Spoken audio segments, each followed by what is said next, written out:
Oh, welcome everybody.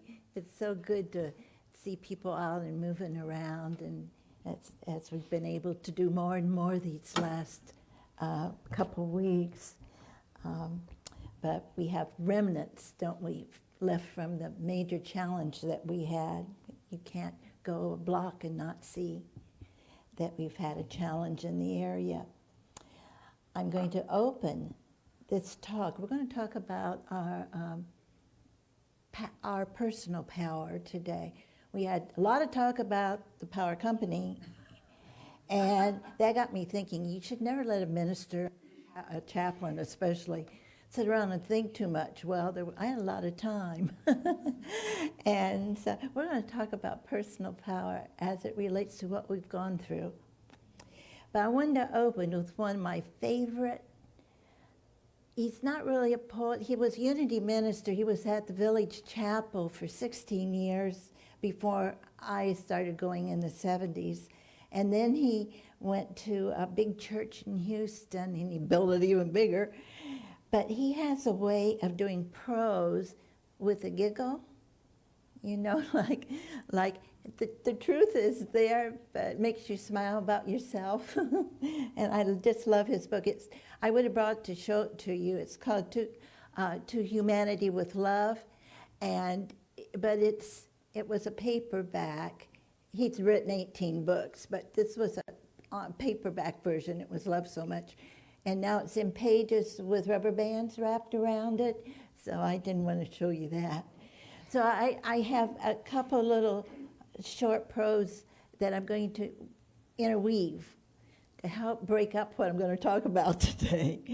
But we're going to start out with a little one called Challenges. Thank God for challenges, what living truths they teach.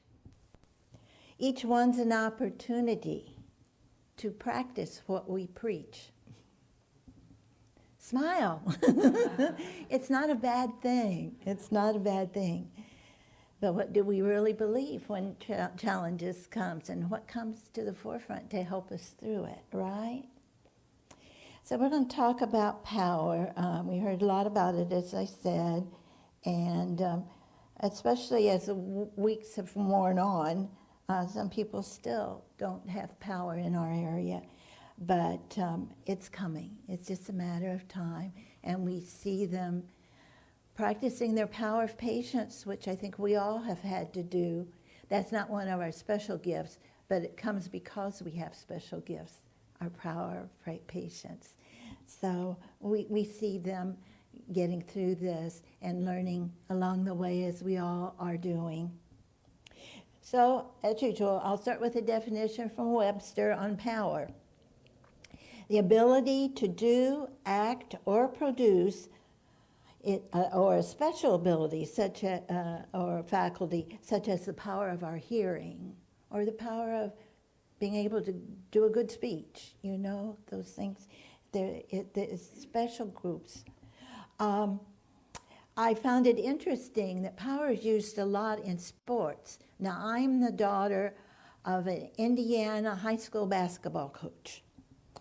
And one of the things I remember is the power forward. I don't know if any of you know much about basketball. I know more than most girls. But it's one of the two forwards that do some offense. Okay, and the sports thing was really fascinating. There was a whole list on power, almost a whole page in the Webster's Dictionary in that little itty bitty ought to print that I could barely read. But the next, baseball. Does anybody know what power alley is? Right down in that outfield, right. Then there's power diving. And how about powerlifting? Yeah. You can feel that power, okay. Then there's powerful, powerhouse, powerless, power series, power structure, power takeoff, power train. How about power of attorney, power of appointments, power politics, power pack? How about power plant? I thought it was interesting. It wasn't the first week, it was sometime during the second week that it finally dawned on us how great, how drastic the power company lost so much, or the power companies had lost so much, that we didn't even have the power lines coming in from Savannah River Plant or other power stations. The lines weren't even bringing the powers into the area. It wasn't just substations. It was before it even got to our substations. And once it gets to the substations, then you have poles and power that go to the various parts of a city or community. And then that's broken up to various communities within the cities and towns. And then it gets to your neighborhood, right? Yeah, and then it's got to come to your house from where your neighborhood picks it up. And then it's in your house, we hope. And I got mine last week, and my daughter and son-in-law's law office just got power day before yesterday up on Bel Air Road. So they had split the office. The paralegals were working from home that had power, and they had set up an office when they got power in their home. And of course the courts were closed, which helped up until the end of this week. So they're trying to get back in the swing and get caught up on everything there. Unity's definition in the revealing word of power, which is one of our gifts from God, it's power. Man's innate control over his thoughts and feelings. Now these are Charles Fillmore's words. Man's innate control over his thoughts and feelings, a quickening from on high, must precede you receiving power. And we'll get into this in a little bit.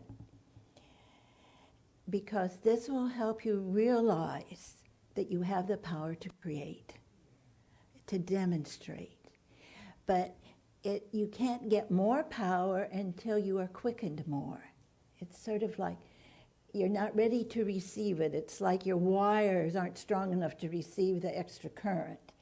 But he doesn't burn you out. It's freely given and it's freely there. So anyway, it says that, and this is biblically based, you will receive power when the Holy Spirit has come upon you. In other words, as we grow spiritually in understanding and our attention is drawn, you'll draw more power to use, to demonstrate into our world, into our life. God is all power. Thus, all things are possible with God. He goes on and says, the mind and body of man have power to transform from one plane of consciousness to another. In other words, this is multidimensional, guys. Okay? We don't always think of this. I need to remind us that when I first started in Unity over 50 years ago, this is my 50th year, 51st year now in Unity. Yeah, I made it through. Never did I think I'd be standing as a minister. We had, as we go through our training and learning, I never thought of us as being multidimensional. Did you? Do you think of it? We started, the whole definition of unity used to be the practical application of the teachings of Jesus Christ. We were called practical Christianity. So some of the stuff we're talking about today is how do we use this? Very practical. Some of it's going to be in science, so listen and absorb what you can, and we can have questions after this. Man is power of God in action. You are God in action as you. Right? Yeah. Smile. It's nothing to be afraid of. We're given what we need. We're given what we need. I need to put this up a little bit. Yeah, okay. Okay. There is a universal creative force that urges man to forward to the recognition of the creative power is his individual thought. That's where it's once you receive the power, a thought is formed. But it comes through your I am, who you think you are. You know, that which makes you. And he goes on and says, and here's where you're going to think I'm a little goofy, but I'll talk about it later too. This thought is elemental, and all its attributes come under the dominion of man. In other words, we have control over all the elements and elemental activities. When we cooperate with the spiritual principles, we are superior to the elemental forces which they are subject to. So, we just had a hurricane. If we have subject or have the power or potential power to overcome elemental forces, someday, as we grow enough spiritually, we'll be able to control weather forces. It may be through science, it may be through our own abilities. I don't know how it's coming, but just dream at what we're going to be able to do as a species as we continue to grow spiritually and receive more and more power, which will then be transformed through your I am into thought, into eventually demonstration. Okay. Because if God is the force of the universe, we'll have power over some of the lower power trains, vibrations. We will have power over them. Man is the power of God in action. To man is given the highest power in the universe, the conscious power of our thoughts and of our thinking. We are conscious that we're thinking.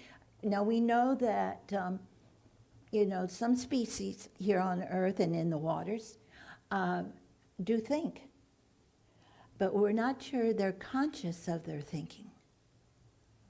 We can change our thoughts. We can change and grow. As we grow in spiritual principle, we're going to grow in greater understanding, greater dreaming. No limit to us, because we can't limit God. Spiritual power is everywhere present. It's not just in our head. I mean, there are things that have happened to me that I have to look back on and say, wow, in my life. How did that all work out like that? But I'm starting to recognize it more and more. And I still have a long way to go in this. Okay, enough for Charles Fillmore right now. Oh, one other point I want to make. It's omnipresent, it's a spiritual power, but he says that this divine energy will search through us as we erase negative thinking, as we erase and get rid of negative thoughts and influences that we've accepted as truth. And we have the power to eliminate them, and that's what I want to talk about now. First of all, we're given more than the gift of power. We have different, sometimes some writers call it gifts, some call it faculties, some call it powers, whatever. But we have 12 gifts, let's say, that we've been given. Faith, strength, judgment, sometimes called discernment, love, imagination, understanding, will, order, zeal, enthusiasm, renunciation, life, and power. Each have their own unique purpose and work together. Today we're going to be adding the control of our will on this power that's released within us also. It's easier to work with two powers together because it helps to find the one that you're working on a little bit more. So I've picked will today because that's what the power has to come up against. Will is the executor in our head. It's the one that decides how that power is going to be used. So I thought we better talk about that just a little bit anyway. Okay. Our power center is located in the throat. Because it's a great way of seeing how the vibration changes from, and we'll get into vibration and brain waves in a minute, but it's from the power flowing in through the I am, then to the power centers, and then it takes up thought. You have a thought, the vibration changes to a thought pattern, past the will, will, and then thought pattern, then the body will pick up what it needs to do to produce a different vibration. Then you can do the spoken word. Outward demonstration. It's like when your power comes into your house. You finally get the power and it comes in and it hits your electrical box. It's got all these channels it can go to.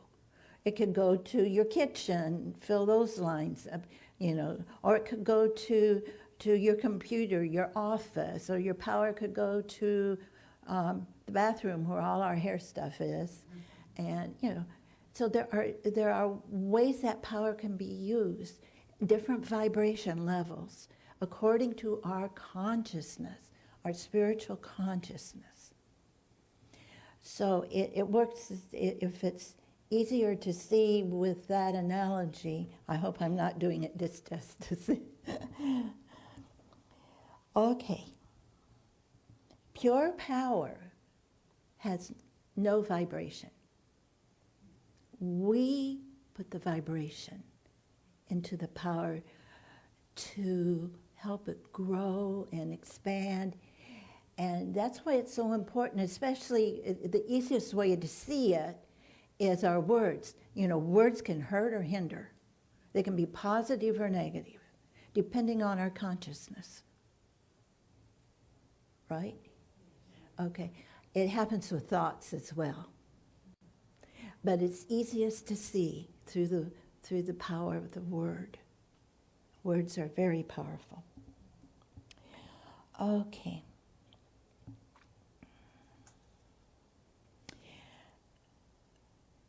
One of the things that we need to do then is to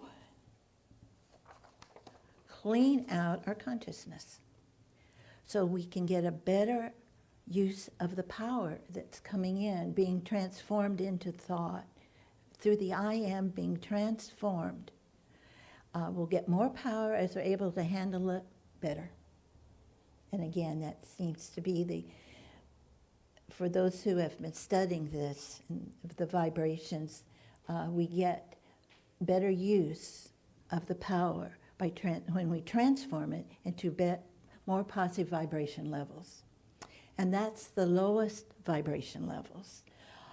Silence, thought, word, and then manifestation. Silence, then our thoughts, and then we've is forming into words or the power of that thought into manifestation, into demonstration. That's the process. And you thought you were just meditating. Okay. One of the reasons for relaxation during meditation is because it lowers our vibration level. So it's important to try to get relaxed, whether it's deep breathing or whatever it takes for you to get, might be some soft music, but nothing really busy. You want to slow yourself down so that power you can open up into the silence on the lower levels.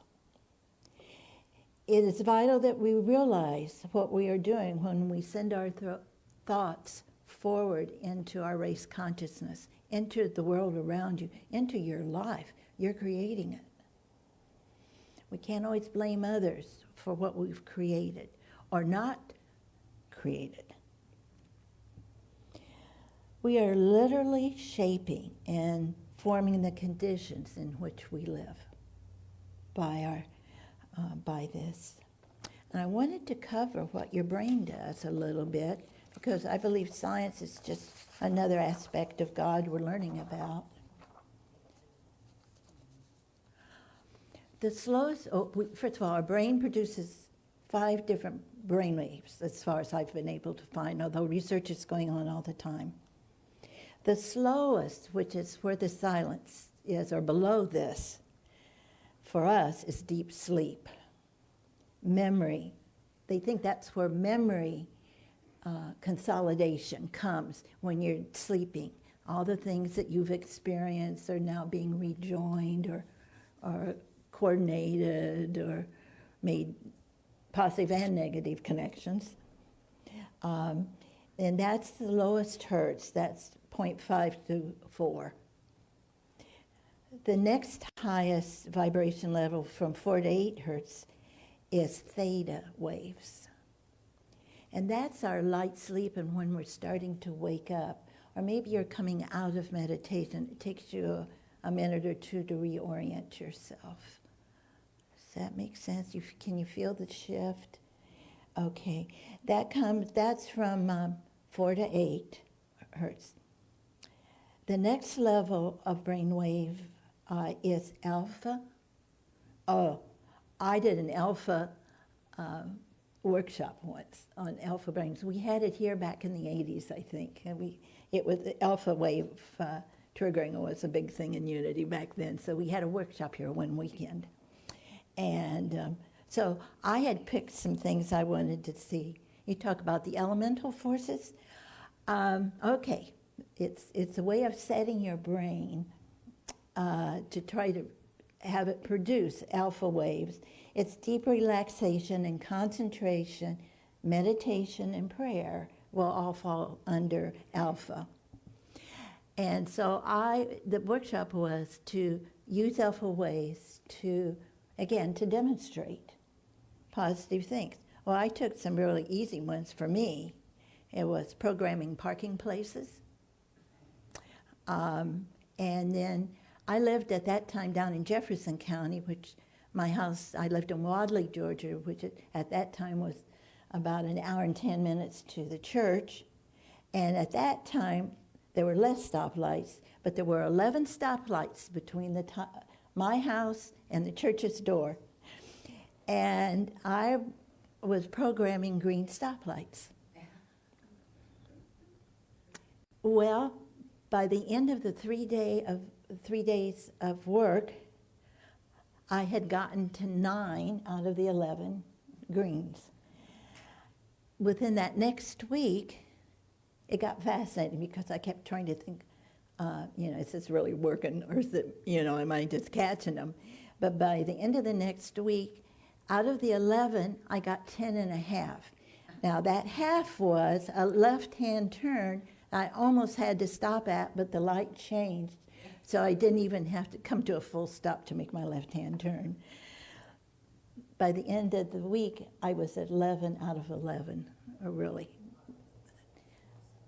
And I'd done that route so many times. Now, there's probably more stoplights, but you can still do it. You can just start. Now, if I miss, let's say if I'm programming stoplights, because I still try to wake it up occasionally, or parking places. I know it works. Can I work it today? So whatever you might want to pick, try it. Believe you can do it, because that's where your beliefs are. That's where you are. Okay. Okay, I got to get going here. The next one is beta, and that's your awake decision-making, problem-solving. That's 12 to 30 hertz. It's focus, thinking, concentration, like I might have done on this talk, that sort of thing. You're awake. But the fastest one, listen to this, its hertz is 30 to 100. That's where fear, anxiety, tension dwells. It's the fastest, it's hyperactive, but you can see peak mental performance, but it may not be productive. That's 30 to 100. The others were all under 30. And to be positive and to allow your spiritual growth to come to you, I think, if you're really serious about it, you must slow down. I don't know why it's that way. It just, right now it appears to be that way. Okay. Do you kind of get the gist? This is a real thing. It's not a fictitious. Someday we will have powers over the elements in one way or another. And we won't have this kind of destruction. Or we'll be able to modify it or know what to do instead of, so. Okay, so the vibration level that you run around with every day is very important. Before you make decisions, stop and think. Know where you are in your thought process. Can you make a positive decision, something that would be helpful to the situation if you're upset about something? Okay. Now, we've got things we need to clean out so we can think more clearly and hear that lower vibration level come up and give us some good common sense. And so we need to clean house a little bit. Some things we have put in our subconscious that keep popping up, and we make bad decisions or get angry when we don't need to, or get impatient when we don't need to. Why are we doing that? Usually it's because we've done it the life before you realize you're doing it. And so we have to change some things in our subconscious, or we get rid of them, replace them with more positive things, because we've grown spiritually. So we know the difference now. You're not ignorant, and you can change it. With God, all things are possible, even changing your subconscious.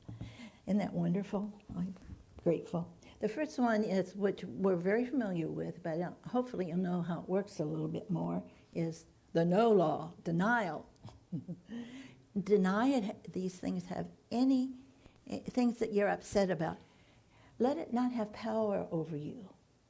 Look at it for what it is, and maybe why you're acting that. Why did you let anger come in?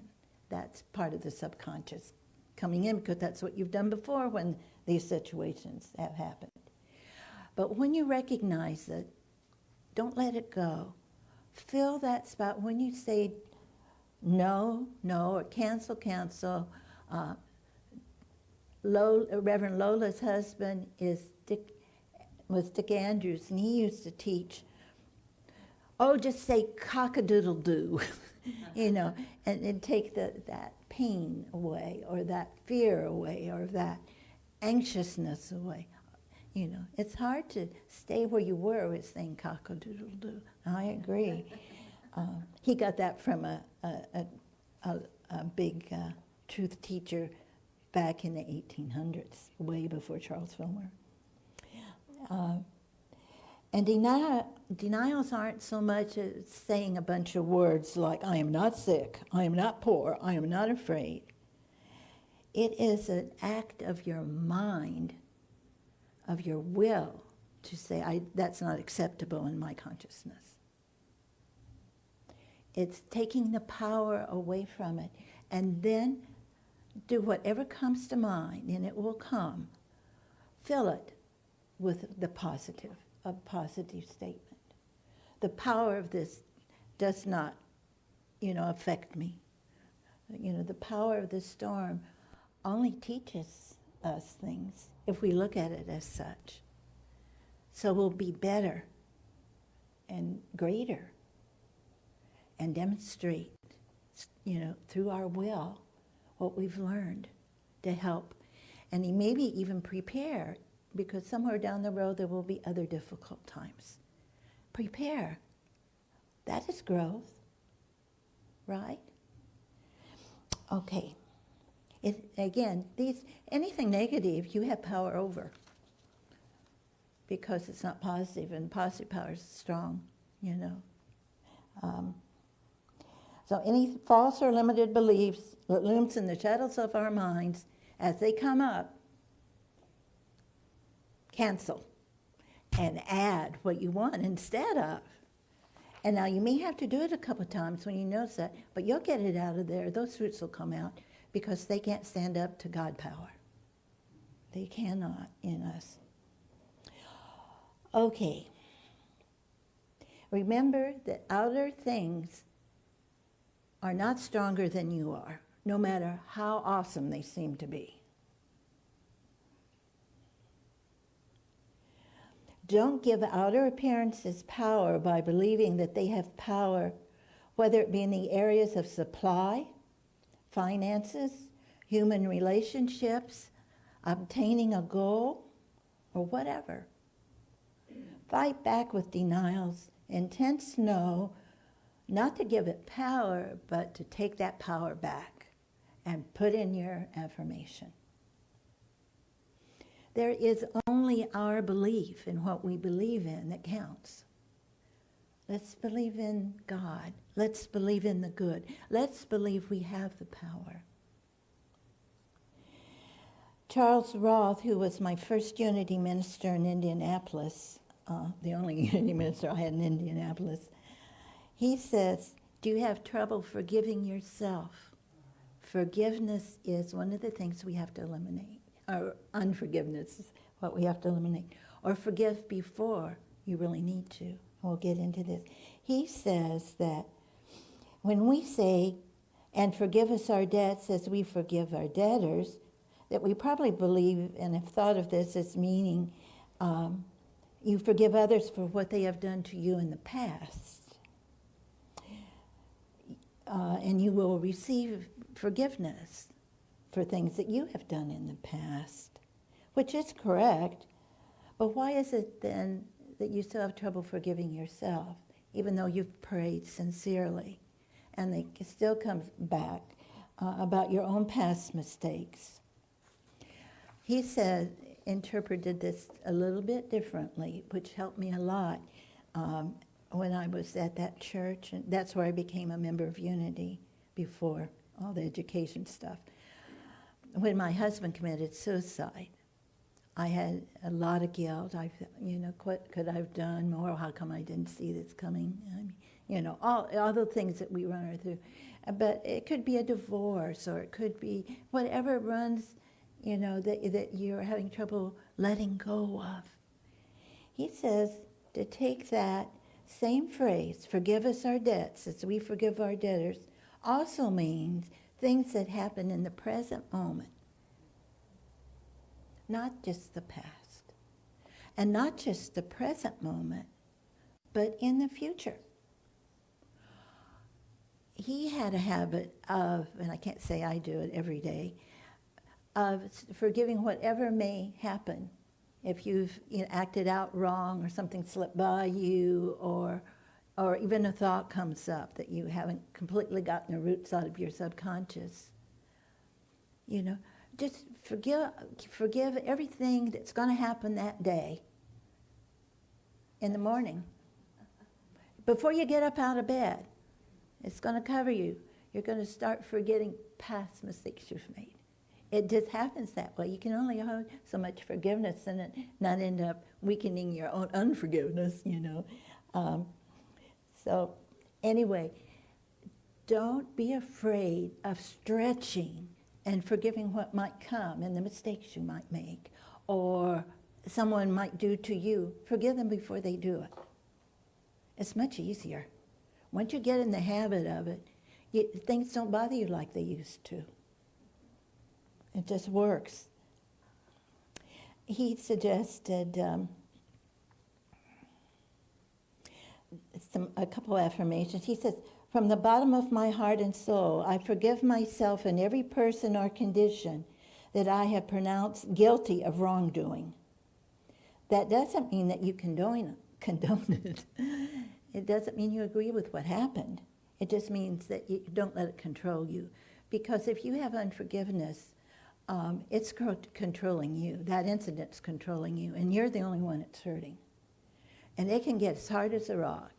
I attended a workshop at Harvard on forgiveness, and it was very interesting, some of the scientific stuff they were finding about forgiveness and the emotions we have attached to unforgiveness, and the messages that are bound up in a lot of the things in our brain.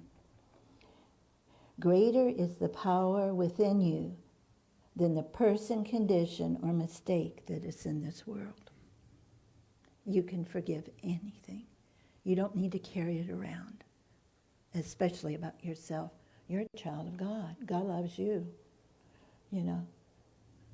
He's already forgiven you, and he's wondering why you still got that block. Let's get that block out of the way and see what happens. See where you can go. Oh, dear. I have to talk a minute about our will.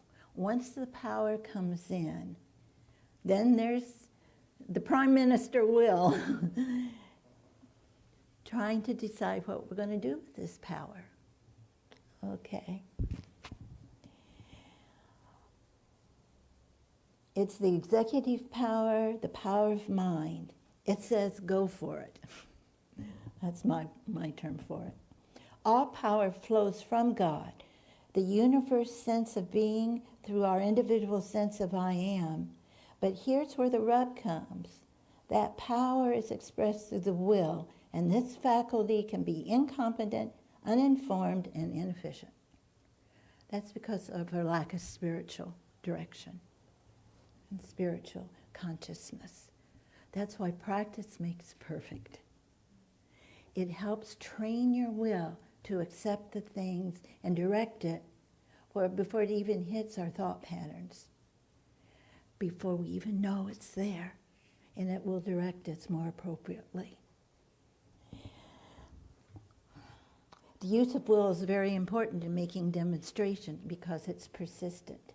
It is not a desire. It's more than a desire, because you may desire to get rid of your debt, but if you don't have a will to reduce your indebtedness, you won't go anywhere. It's a difference in desiring something and willing it to be. There's a force in will that will carry it through and be persistent. Okay. This undifferentiated God power flows to our sense of I, our changeless, ageless individuality. I, the source, the power of the source, will respond to this situation with love. Or you could say, I will respond to this situation with anger. It's your choice. And sometimes the anger sneaks in. Again, that's from your subconscious when you really don't want to feel it in that situation. You want to get rid of that kind of reaction. You have the power to do it. It isn't easy, and it takes a lot of spiritual courage to continue. Thoughts in, thoughts out. Thoughts in, thoughts out. Last one from Sig Paulson. It's called Your Thing. He said that a friend had given him a plaque whose message let his soul sing. And here's what the plaque said. God so loved the world that he sent you to do your thing, to let your light shine, to share the song you came to sing. That was the last poem in that Gifts to Humanity from him. Okay.